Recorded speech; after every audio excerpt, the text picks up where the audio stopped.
So starting our first SAS demo session, what we're gonna do is to do the steps in transforming two kinds of variables as illustrated on the slides.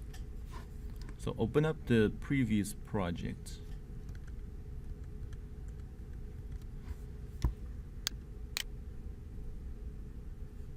PVA97. That's donation, but not the donor role. There's slight differences between them. Hopefully you have the input that we did last time, and we only inputted the H. And then we have two regression models, one regular regression, the other is stepwise regression. And stepwise regression turned out to be slightly better, I think. And this time we will insert some operations before input to you can do it after input, that should be fine. But the tutorial shows doing it before input. We'll include two transformation nodes to take care of those problems with the variables. So the tutorial file is, I think, chapter 4, Introduction to Regression, about regression.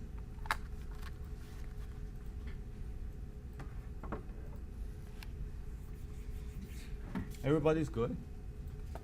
I mean? So if you set up the transformation before the input, is the software, what kind of math is the software?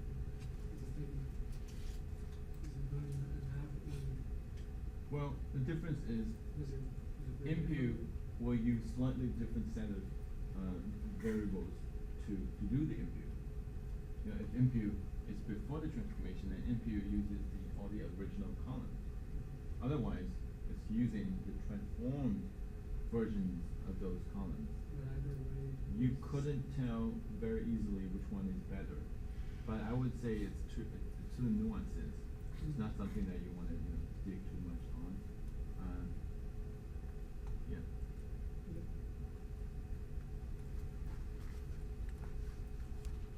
So we're gonna do 4.5, starting from page 56 of this tutorial.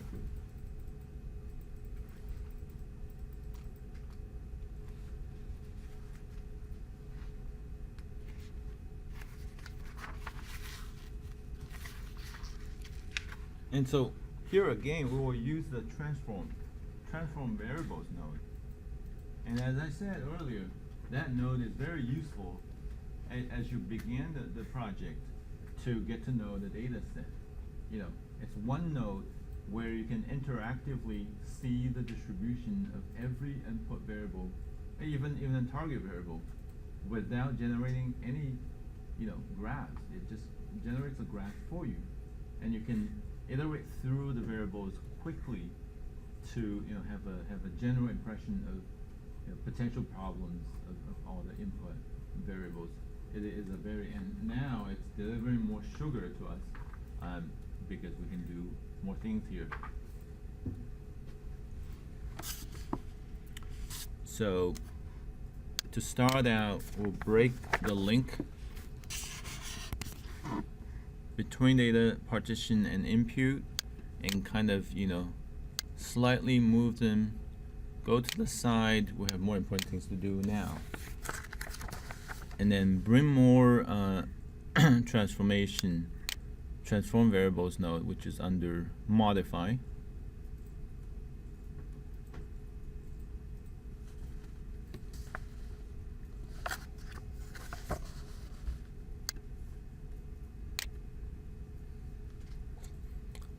And I will rename this one to make sure I will understand it in the future. This is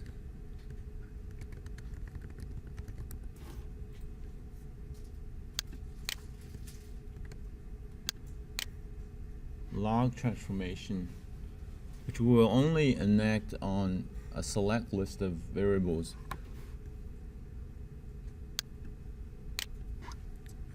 Connect them. I think this one you may not want, or you don't have to do, because we'll do another transform later, and this doesn't affect whatever we do here.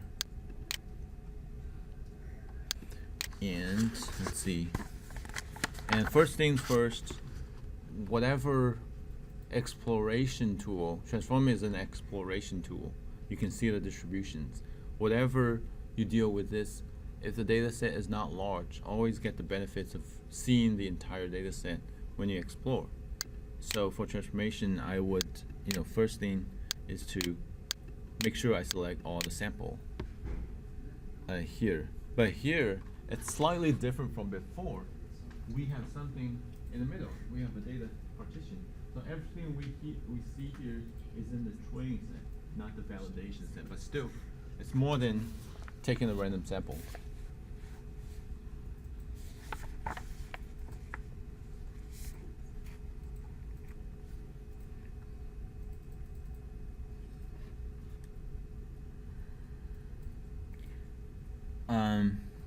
The default settings for transformations automatically taken on the variables are on none, so making sure nothing is changed by surprise. And then we go into the different variables.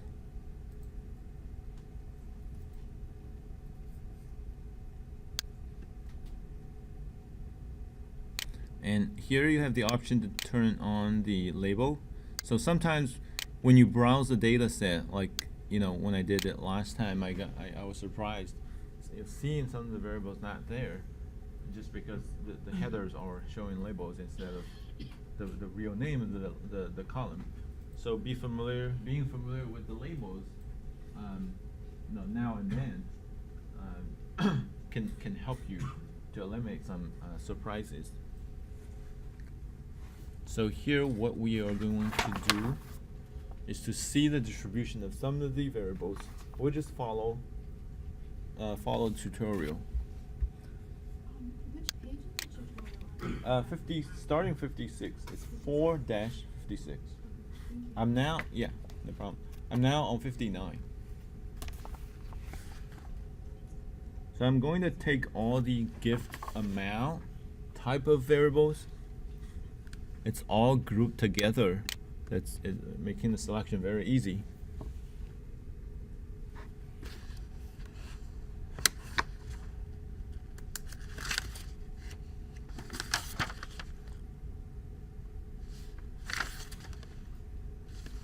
And here you have a explore function here, so that makes changing the setting of the random sampling very, very useful. Here when I explore, I'm making graphs of the highlighted variables all at once, and creating 10 or so distributions of those variables automatically. Very easy. Another way, but how did we get this far? We just follow the tutorial.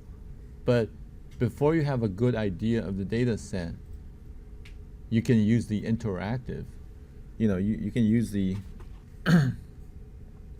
the formula function to iterate through the inputs to get an impression of what variables that you want to focus now. Now we just get the idea from the tutorial, right? So this tool works better if you have an idea and just want to confirm the distributions of these variables. You can select them and choose the explore. You confirm the skewness of these variables, and the skewness is natural, as reasonable for these variables because they are continuous. And few people donate a large bill. More people donate a small bill. Even more people don't donate. So you even have missing values. These empty bar means missing values, and we didn't impute, right? So we left the empty values there.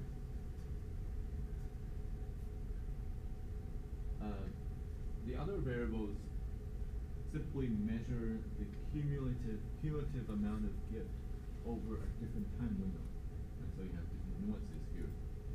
Or you have the time to variable, time from the previous donation, which is also skewed. And tend to skew toward the right, meaning, or maybe toward the left for the time from. Time since is toward the left because more people didn't donate. So you have large concentration on a higher time window, larger time window. But few people have donated recently, so we have smaller bars in those smaller values. But whatever is the skewness, now you can use a log transformation to lessen the amount of skewness and to probably make it easier for regression to even out, the abruptness of those outliers. These are outliers. They make a huge difference to the error function of regression. You want to lessen the impact of these few points, you either get rid of them or lessen the impact. If you have the option to mitigate the impact of those outliers without getting rid of them, that's a better option.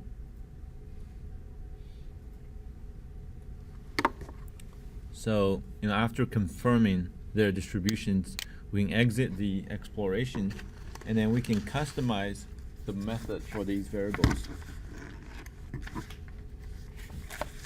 It's a simple change of the method on one of the variable, and and you can change for all highlighted. Difference between log and log 10. Anybody knows?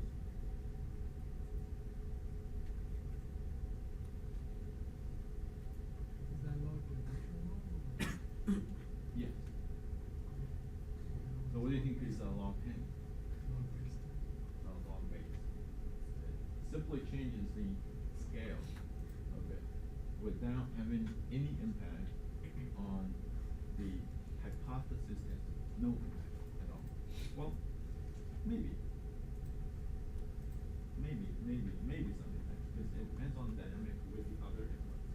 When the other inputs are not changed, but only these are changed, then choosing the base of the log differently may make a small impact on, but there's no way to predict which impact is, which way of the impacts. I would say, don't be bothered with the nuances and choose one that you're comfortable with.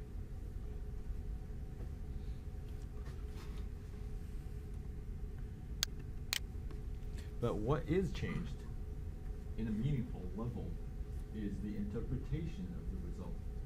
Using the natural base helps the interpretation of the result, because you can now think of it as a marginal impact. So that's economics. Using log 10 is on a different scale, so that it's not marginal impact anymore, it's something else. You'll be going with log 10? Either way. If you're trying to interpret the results and talk to somebody who wants to understand, tell me what's the impact of the variable after you have transformed it, then you better use the natural log.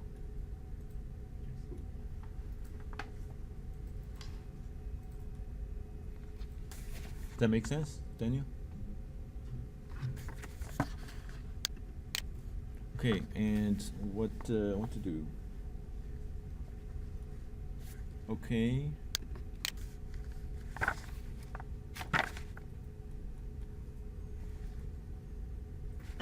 And we can run the node.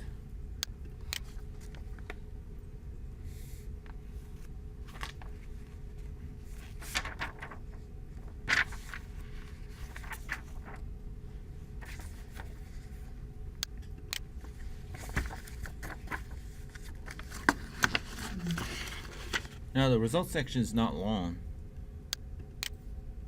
It simply gives you a report of what's done and what has them become.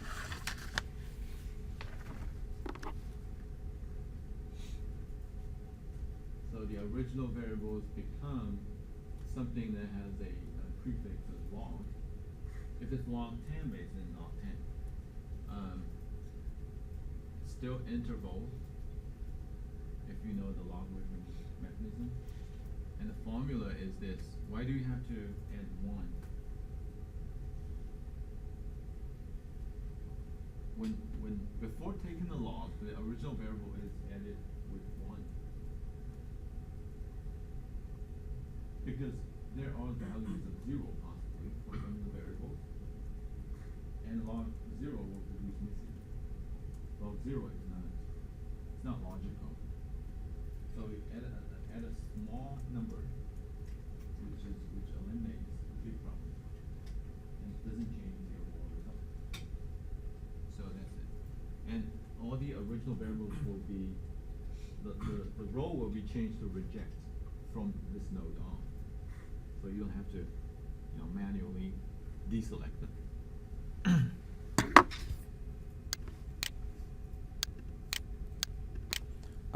The tutorial says to train the model after the transformation. I will skip that. I will proceed to the second transform, just because there's no material difference on the on the model results. Any questions about what's demoed so far? Everyone's good? Easy to follow? Great. So all of these tools are at your discretion when you do the project, the final exam, or when you explore with different. You can even deviate from the tutorial if you want. Try out things, and try to beat the models here. I have more advanced materials on predictive model training and variable selection. If you want to pursue, it's in my office. I can lend it to you. I have more materials. I have PowerPoints. I have all from SAS. So tons of materials that you can do, but requires more, dedication of time. So we'll go to the next section. It's 4.6. We'll go directly into the demonstration on page 69.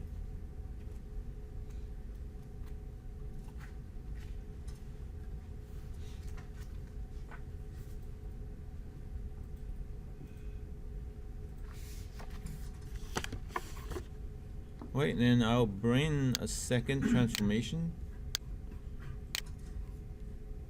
I'll have to zoom out a little bit.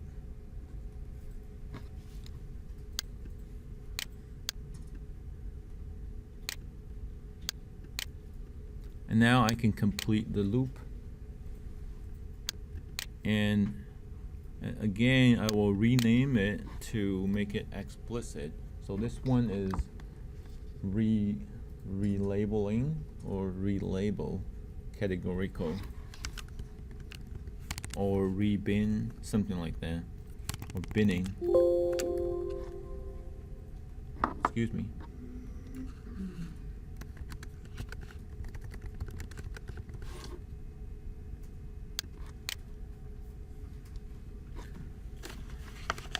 Okay, now first things first, always I would like to do that to change the sampling setting, and then make it more beautiful. Yeah.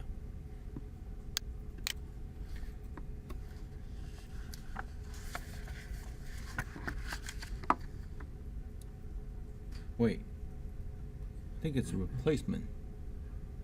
Not transform. Replacement. Yeah, it makes sense. That's a replacement. I'm sorry. So get rid of that.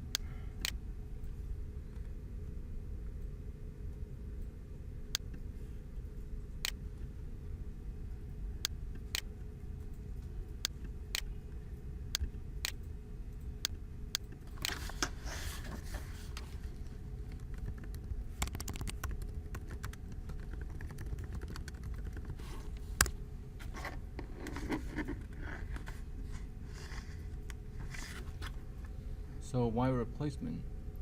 Because you are changing the labels of the categorical variables. You are not using some, mathematical formula, or you're not using, basically you're not using mathematical formula to change the values. Yep. And so replacement tool doesn't provide the functions as as exploratory as the transformation. So we don't have to deal with the sampling, and we have to override default method for replacing outliers.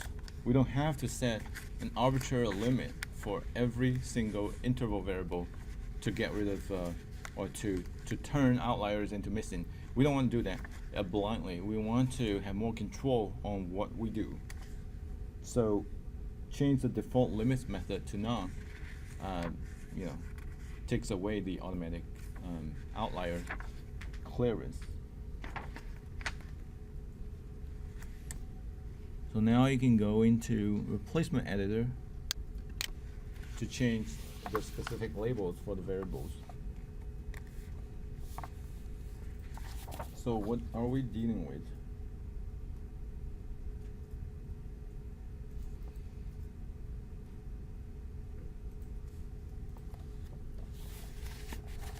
So we have a variable that has even more levels than state. It's a demographic cluster. Make it larger.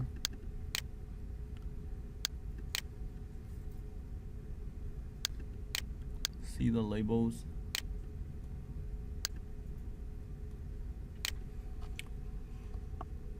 Wait. Interactive replacement. Did I go into the wrong?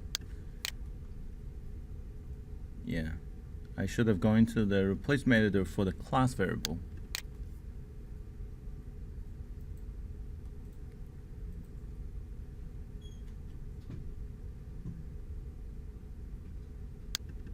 There we go. So it shows you all the unique levels of the categorical variable. And so the dominating categorical variable here is the demographic cluster. It simply assigns an arbitrary number to the segment, to the cluster of the demographic demographic profile, I suppose. And it may be too much. So we want to reduce the number of levels and to cluster some of the similar ones.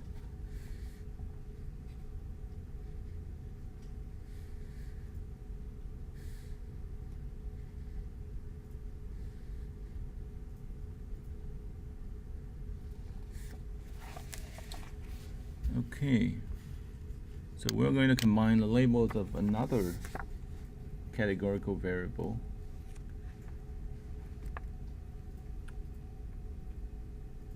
Level A and S will be replaced with level A as being the same label.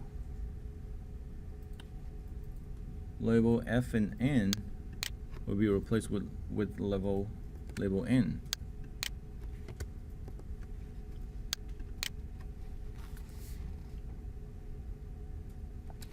And the other levels will be level L.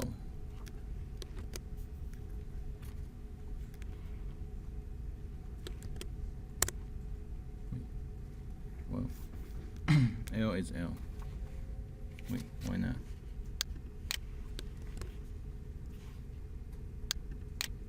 Yeah.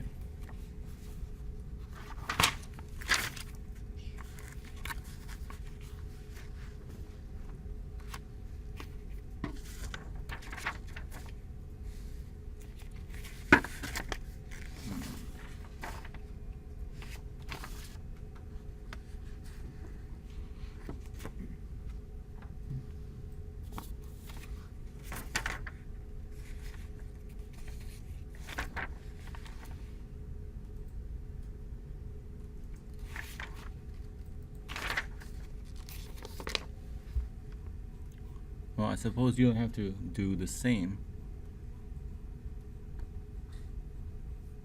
Okay. Professor, Yeah. we've been trying to write this, but it won't let. It just goes blank after I type it. Yeah, that helps to me for some time. But as I try to kind of fix it.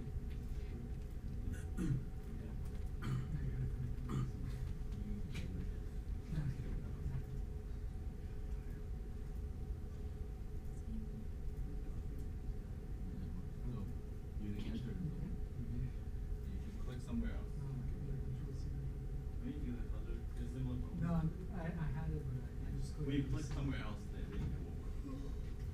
Mysterious sounds.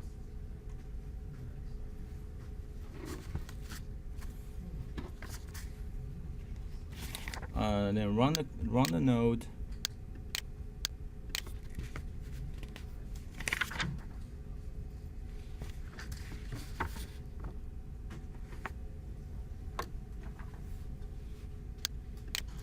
See the results, So you can just stop it. and it just highlights whatever variable is being modified here, and the number of values that are modified. We didn't change in each of the set, training and validation. We didn't change for all. Some of the labels remain the same.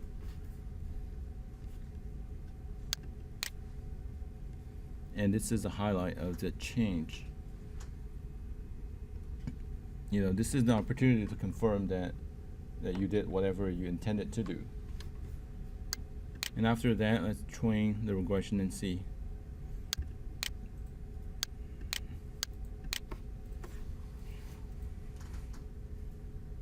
Do we have to click update path first because we've been changing the Day path?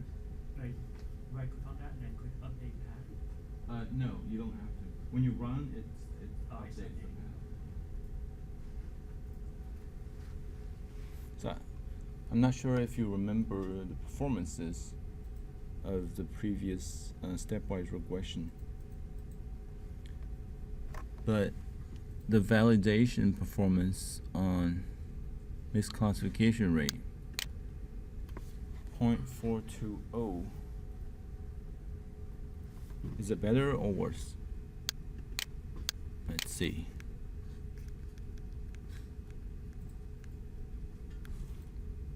Validation set stepwise regression. It's better, right? So, taking care of the outliers sometimes helps. Yeah, they help, right? You get 0.4. 0.240 in my model. So here, 0.240 in validation. And then what we had was 0.24424. What's yours?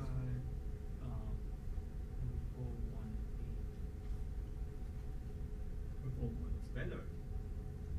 What I noticed is in the log transform, Right.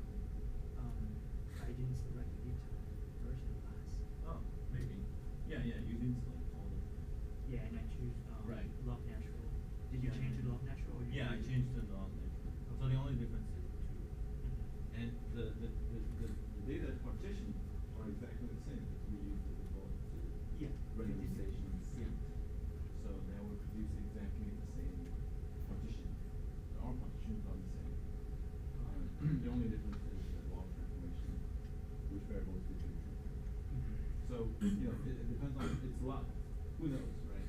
Who knows if you can potentially exhaust all the possibilities, but that would be like reading the validation set and leading to overfitting on the validation set. That's not good. So better to use more organic kind of mechanism to select better models. Don't rely too much on the validation set. That makes sense? Any other questions? Now, how do we interpret it? Like writing it in sentence when after we already changed it to a log. how do we interpret? Yeah, like earlier you showed an example, but That's a good question. Since we have more time, let me go into it. Here. Okay, let me make sure it's not too loud.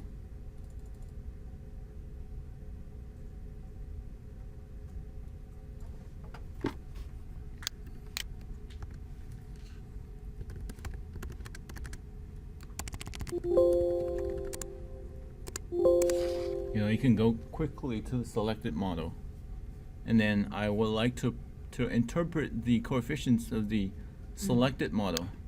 Hopefully we have a few log transform variables being selected. So that's the case here.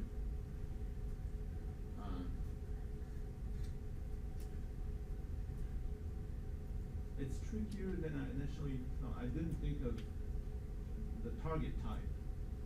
So in the case of log transform variable, and if the target is also log transform and using the same base, that would be easier.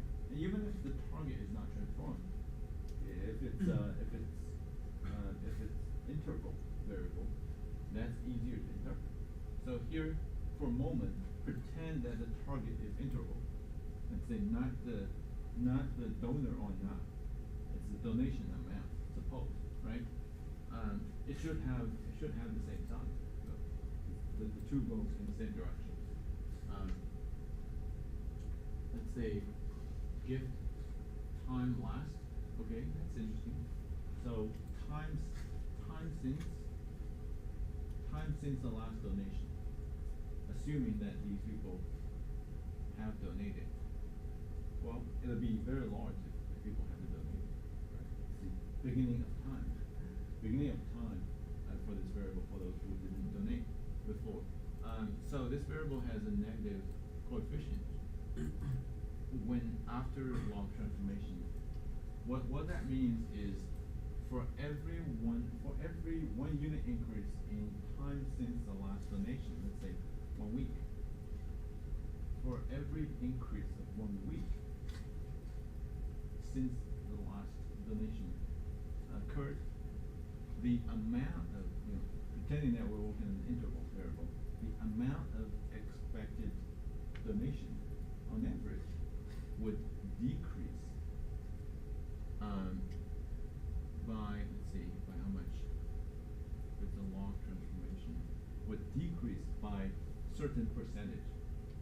Now, it's not the absolute change, it's a percentage change because of log transformation on the x. So in this case, it would be dramatic because we're using the wrong interpretation, we're using the wrong data. We're trying to interpret the impact in a minute. We're trying to interpret the impact of the log transform x on minute. Everything comes together. On the pretend interval, but it's not the interval. But assuming it's interval target, then the expected donation amount on average would decrease by 54%. So that's the interpretation. Would decrease by 54% for 1 unit increase in time since. But here, it should not be on the amount, but it should be on the probability of donation because we're working with the dummy variable, right? So the chance will have by 1 more unit of increase in time since. Does that make sense? The longer they waited, the less chance they are going to do it again. But this effect should have been non-linear because what do you expect somebody who just donated? You go ask for money. How bad are you? At least you wait for something. But that's a different case. That's non-linear effect, right? Is there a way to work back to the absolute? Is there a formula to work back to the absolute? Yeah. So because it's relative, right? It's 54%. So you have to calculate. You first calculate, assuming other variables take some value. You can calculate y. You can calculate the probability of donation. Then fixing on those variables, then slash by half, we have like the exact same outcome. So it's fixing on a particular point, hypothetical point, to interpret the absolute change. So that's the tricky part when working with the log transform x variables. We'll stop here. We'll take a break. We'll come back at 6:30. No, it hasn't changed. It should be 7:30. Did I just have one more hour? Oh, yeah. Yeah. So with time change, you would expect our technologies should easily take care of those, but it doesn't happen. I walk my kids to school today, it's kindergarten, and normally at 7:20, the bell should run. So it's the next step for them to do. But the bell didn't go off. It's because of the summer, the daylight savings. All right, now I'm going to pause the recording for now and see you back later.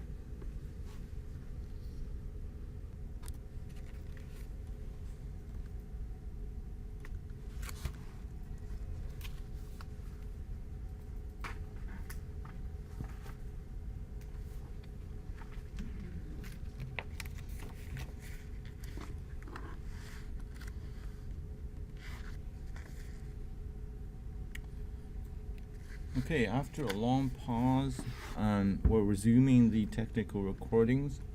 Here we're going to train a neural network and then show some technique for improving the model, the variable selections for improving the performance of neural network.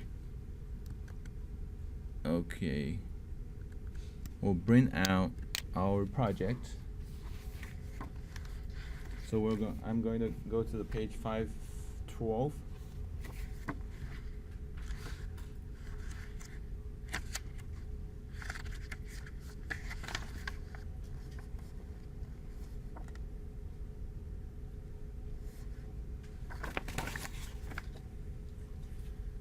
So we're going to do two neural networks here. The first one is a direct training of neural network and taking data from after the input.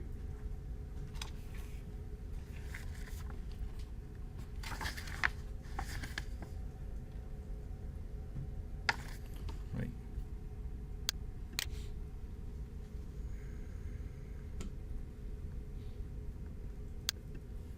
Wait. No, not the auto neural.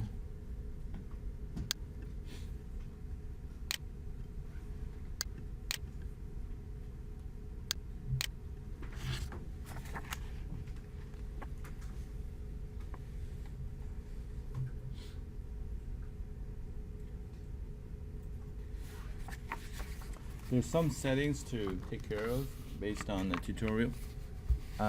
Here, it doesn't want us to leave the default setting of preliminary training. So a preliminary training, if you're familiar with maximum likelihood model, is that the algorithm is trying to find a global optimal coefficient values for the model, and it uses a sort of gradient descent algorithm to gradually improve the selection of the coefficients, but it has to have a starting point, and randomly picking a starting point may lose more time. So there's a small sort of mini regression step that is built into the neural networks to initially have a better starting point for the algorithm to start. So the preliminary training does exactly that. But with the benefits, it also comes with a danger.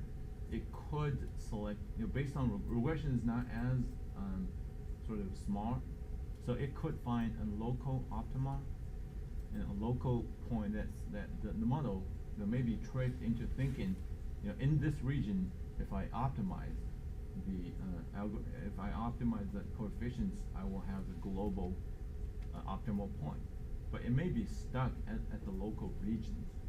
Now everything I'm talking about is abstract. You have to see the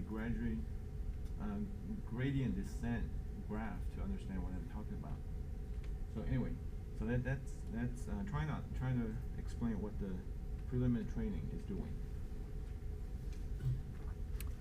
We'll go into optimization, I think, and to turn off the the preliminary training property, and then after that, I think we're ready to run it. Sorry, so you go to optimization? Optimization, yeah, and scroll down to the bottom. The white row is enabled. Change it to no. Then you can run. So before we see the results, what's going on in your mind? You think your network should be better, should produce better results than regression. Is that what you think? Because it's the mighty model. Yeah. Everything's new. Yeah. Or maybe because we paid more, why don't you deliver more? We paid more.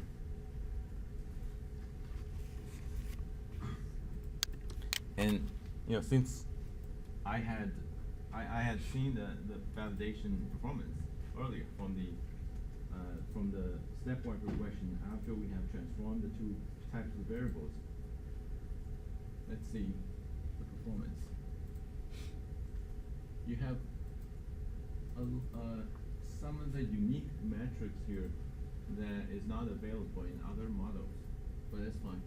We're looking at misclassification rate for validation. It is better than my stepwise regression. It is better by a small margin, but that's progress. That's great. Everybody's good? Is your model improved? Is your neural network better than stepwise regression? Which one? Yeah, so I'm looking at validation right now. That's worse. Yeah. That's worse. That must have something to do with the long transformation. But how?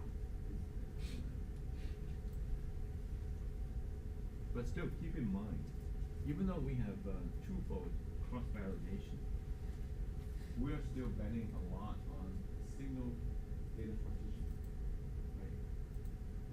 The uniqueness of that validation set might throw us off the dangerous way, but we can't know for sure. So beyond this course, maybe I think the industry standard is to use tenfold cross validation to average out the uniqueness of each of the validation set, and then to take the average or take the median performance of all the validation sets or test sets to compare models more reliably. Okay. Let's look at the topology. Daniel? I had a question. So how do I know if the misclassification number is better or not? What am I basing it on? Well, when analyzing?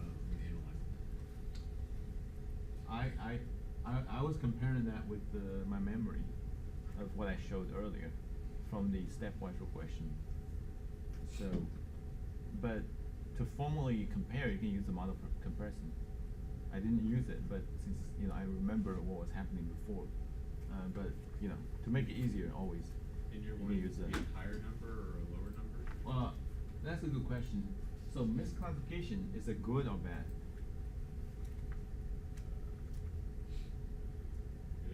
Good. Misclassification is Bad. mistakes. So you want less. Yeah. I think for all of these fit statistics, the lower the better. Yeah. So how to look at the topology of the trained model? There's only one model that's being trained, and the settings are, by default. I accepted the default topology or structure of the neural network. So how to see it? Now because it trains the neural network based on the specification, so you only have to look at the properties to know the topology, right?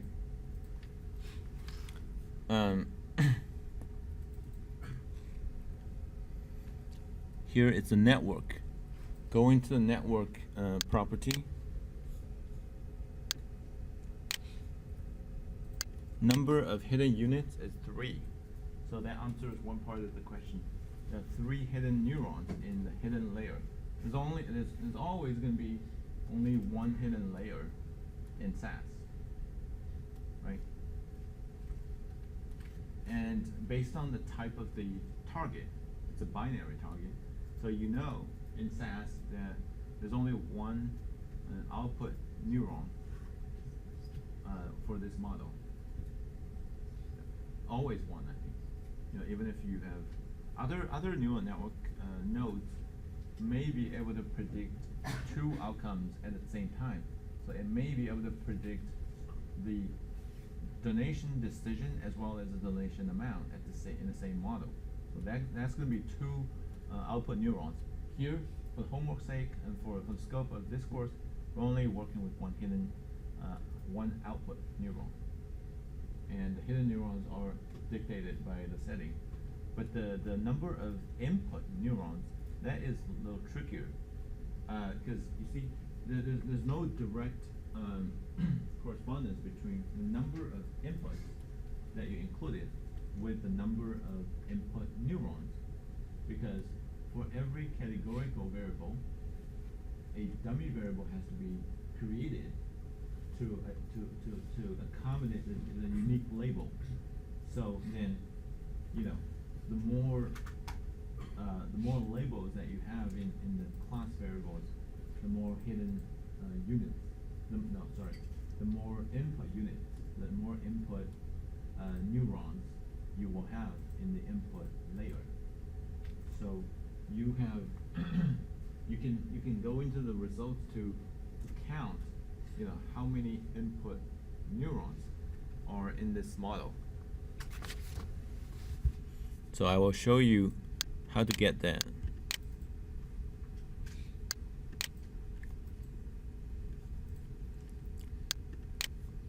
So looking at the results specifically, get to the point where you have the final result.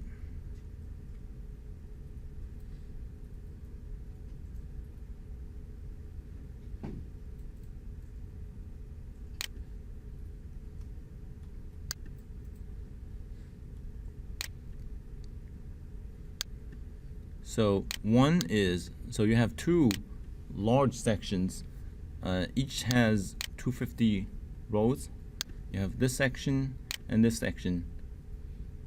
I think one of them is training, the other is validation. So you have the option to see both. But the training of the model is according to the training set.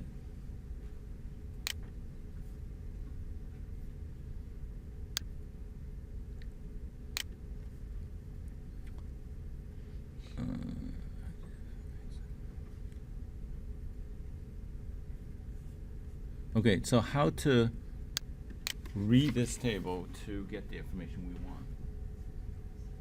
These are all the weights in the network. So if we have 3 hidden layers, if we have 3 hidden units, or hidden neurons, right, and every hidden neuron is connected with the output neuron, and every input neuron is connected with all 3 of the hidden neurons, the scale can explode very quickly.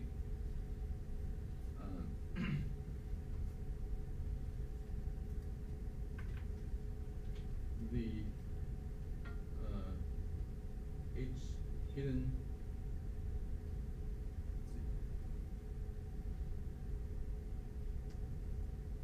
right? So this, every row indicates the coefficient of that connects the hidden neuron to one of the hidden, not hidden, input neuron with one of the hidden neurons. So I think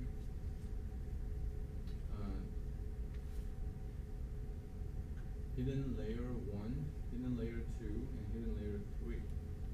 So you only have to look at the hidden layer 1 to count the number of input neurons, right? Because based on one hidden unit or hidden neuron, you can count the number of hidden input neurons inside this model. So, and fortunately, all of these are 1. So I have 21, I think. 21 input neurons. And then these are connecting with the second hidden unit, hidden neuron. So hidden layer 1 up to 21. And starting here, hidden layer 2, hidden should be hidden neuron 2 and to 3. And all of these are interval variables because they are log transformed. Because interval variables are displayed first, and then you start to see the repetition of the, hidden. I don't know, it's hidden light or hidden. It should be hidden layer or hidden layer 1, unit 1. It starts to rotate, and beginning here, it's the different levels, unique levels of the categorical variables, and you simply count based on trailing value 1, and then it repeats afterwards 2 and 3 with the same set of categorical, and up until before bias, you have exhausted all the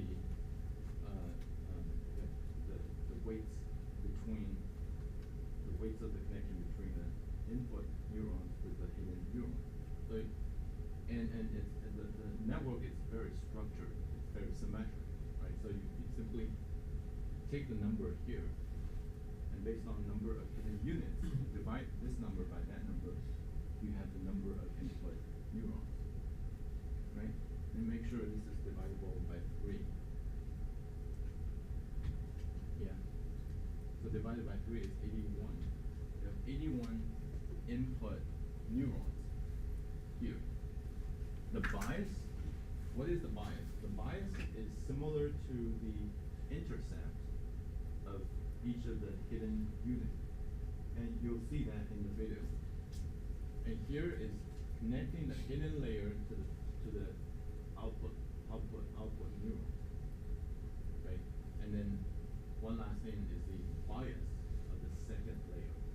It's getting a little complex at this point without looking at the graph.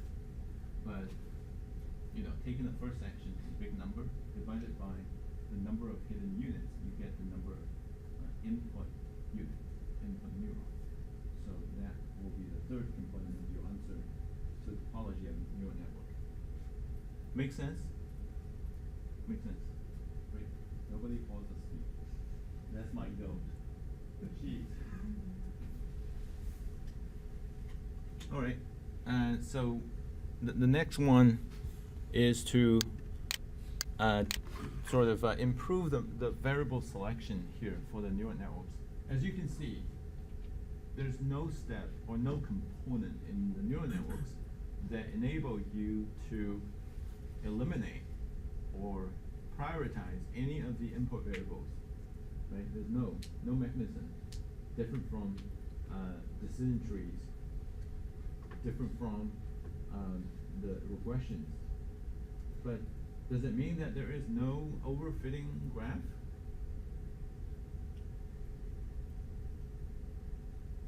Well, there is. But the overfitting graph takes a different approach. So to train a neural network model, because it has 250 coefficients, it requires a long time to let the coefficients converge to sort of gradually find the optimal solution. So sometimes, a lot of times, 100 iterations will not do it. 200, 500, 1,000 iterations will not do it. Will not find the optimal solution. But still, it doesn't mean that the optimal solution of the neural network is the best model.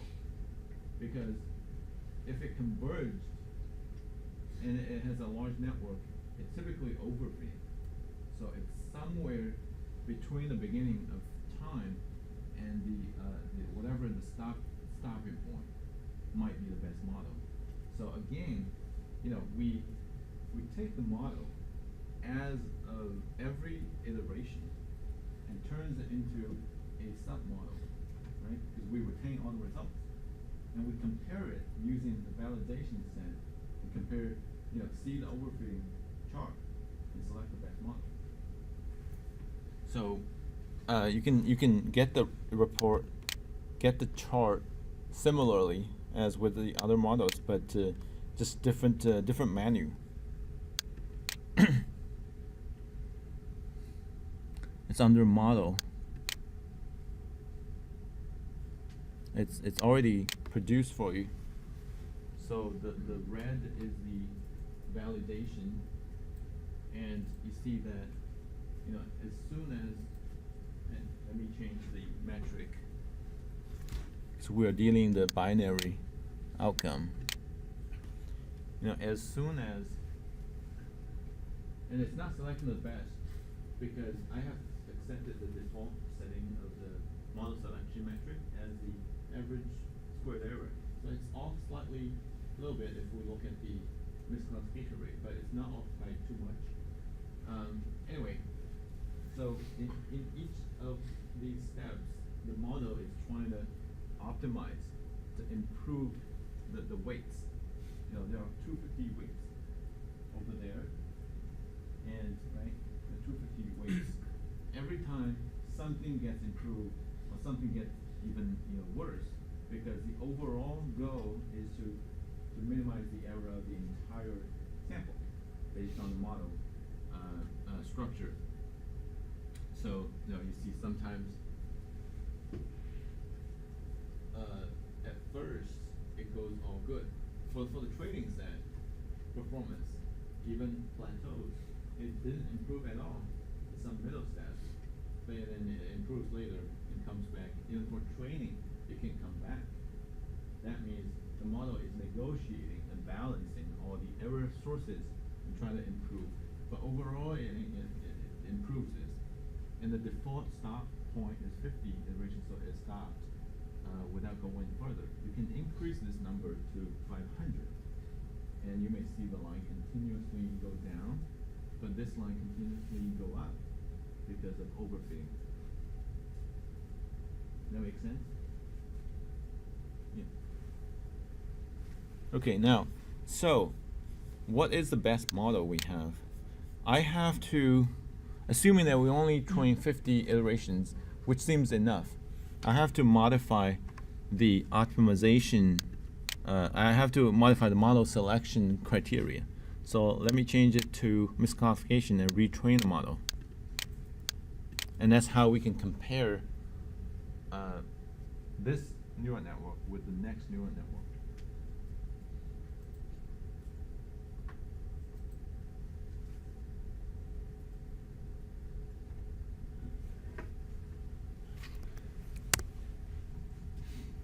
So looking at the misclassification rate, it's even more better, in a bigger margin than the stepwise regression. Now it's 0.4175. I'll remember that, and then, in fact, I'll take a screenshot.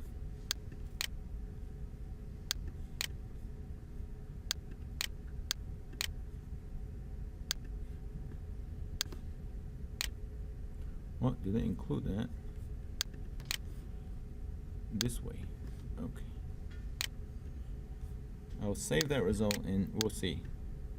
Now, let's include some variable selection mechanism by following the tutorial.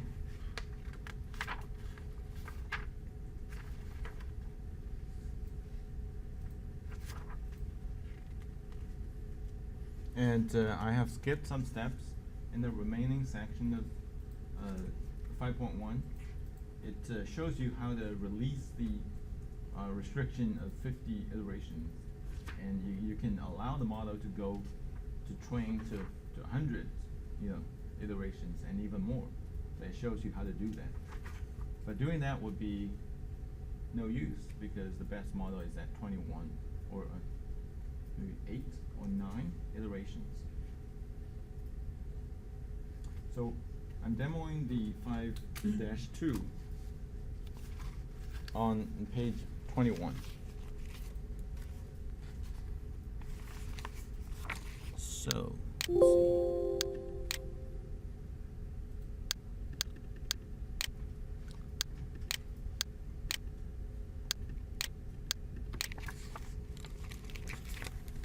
So we will build our next neural network based on this stepwise regression.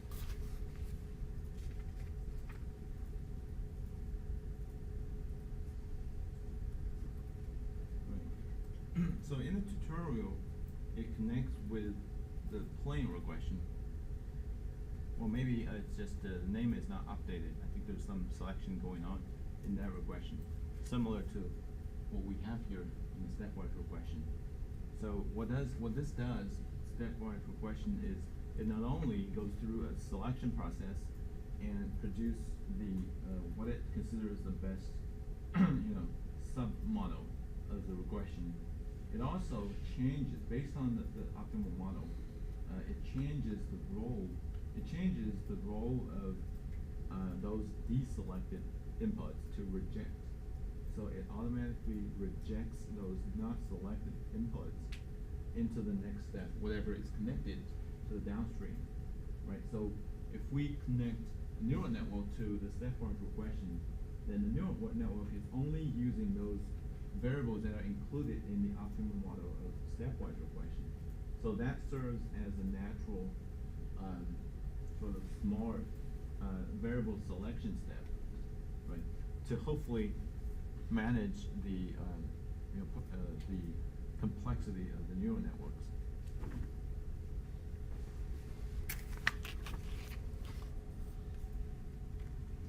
So we will connect a neural network here, connect the stepwise regression, and I think again we will disable the preliminary training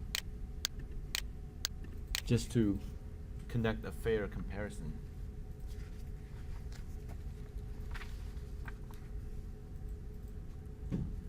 And we can explicitly show the variables that are rejected by by the stepwise regression by going to the imported data of the neural network.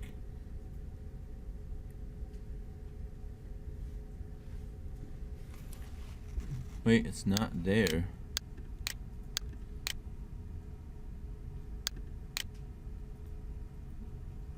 How did you disable again? Go into optimization and scroll down to the bottom. Yeah, you will see it. Wait, better go here and look at the exported, because I haven't run the neural network. it may not have the information. So looking at the train and take a look at the property.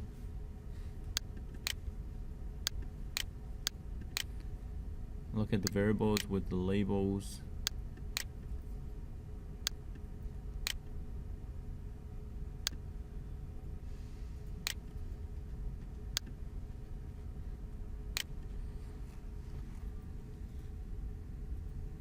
You know, something that we definitely did not reject at the beginning, maybe gender. You know, we didn't reject gender, definitely, right? And there's not many missing values in gender, so it could not have been rejected because of missing value presence. But somehow gender is not important. So not gender of the donor, it's the gender of the area that the person lives.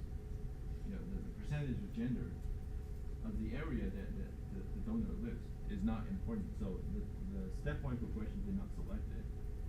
It's eliminated, and resulting in the role of that variable changed to reject to the downstream to the downstream data set. So we are working with a hopefully refined set of important inputs, and hopefully manage the complexity of neural networks, bless you, better. So, and with the misclassification selected as the selection criterion, confirming that the network has 3 hidden units, let's train it.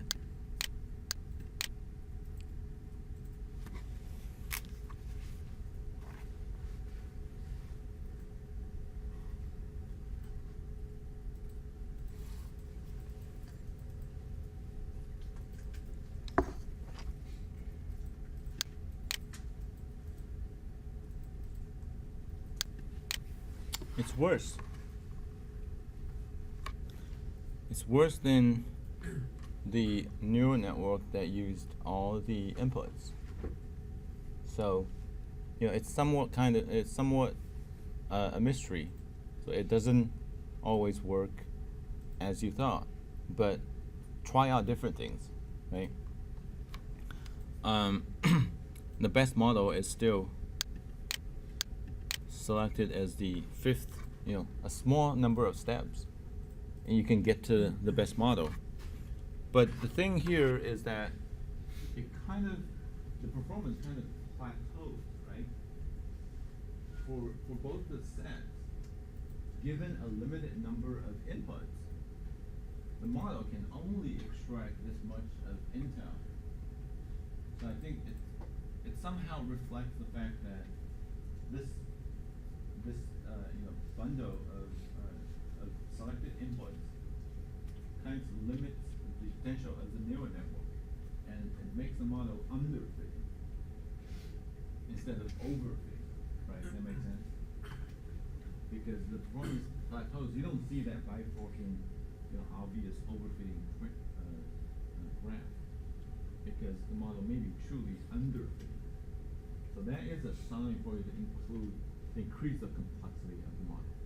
You can increase, you know, maybe the number of hidden neurons to try out and see if the same, observation remains. So that's something that, you know, can be helpful from this graph. That make sense? Okay, we have 20 minutes. I think that's just enough to sort of think about what is inside neural networks. Now, this concludes the technical recording of today's sessions.